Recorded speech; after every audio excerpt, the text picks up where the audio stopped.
ஆனந்தி, சென்னை மாமல்லபுரத்தில் முன்னாள் அமைச்சர்கள் சி விஜயபாஸ்கர் மற்றும் எம் ஆர் விஜயபாஸ்கர் உள்ளிட்டோர் இன்று தமிழக வெற்றிக் கழகத்தில் இணையும் தருணத்தில் அறப்போர் இயக்கத்தின் சார்பாக பார்ட்டி ஃபண்ட் விஜயபாஸ்கர் என்று ஒரு ட்விட்டர் பதிவை வெளியிட்டிருக்கிறார்கள். அதில் சுகாதாரத்துறை அமைச்சராக சி விஜயபாஸ்கர் இருந்தபோது எம்டிஎம் குட்காவிடம் இருந்து 15 லட்சம் ரூபாய் லஞ்சம் பார்ட்டி ஃபண்டாக வாங்கினார் என சிபிஐ குற்றப்பத்திரிகையில் தெரிவிக்கப்பட்டுள்ளதை அவர் குறிப்பிட்டிருக்கிறார். மற்றொரு வழக்காக தமிழ்நாடு லஞ்ச ஒழிப்புத்துறை 35 கோடி ரூபாய் மதிப்பில் இவர் மீதான வருமானத்துக்கு அதிகமாக சொத்தை குவித்திருக்கிறார் என்று குற்றப்பத்திரிகையை தாக்கல் செய்திருக்கிறது.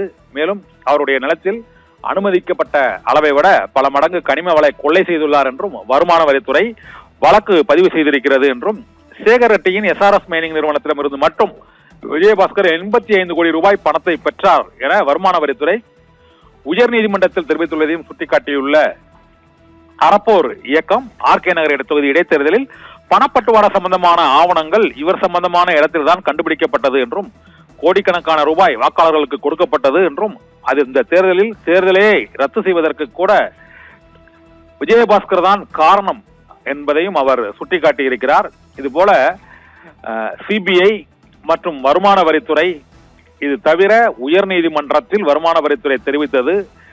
மேலும் ஆர்கே நகர் தொகுதி இடைத்தேர்தல் ரத்து செய்யப்பட்டது என தேர்தல் ஆணையம், உயர்நீதிமன்றம், வருமான வரித்துறை மற்றும் சிபிஐ ஆகியவற்றால் குற்றம் சாட்டப்பட்ட சி விஜயபாஸ்கரை தாவேக்காவில் சேர்த்திருப்பது தொட்டவர்களை விடமாட்டேன் என்பது இதுதானா முதலமைச்சர் விஜய் என அறப்போர் இயக்கம் கேள்வி எழுப்பியிருக்கிறது. குட்காவுக்கு லஞ்சம் வாங்கி இருக்கிறார், ஓட்டுக்கு பணம் கொடுத்திருக்கிறார், சொத்துக்களை குவித்திருக்கிறார், கனிம வளங்களை கொள்ளையடித்திருக்கிறார்.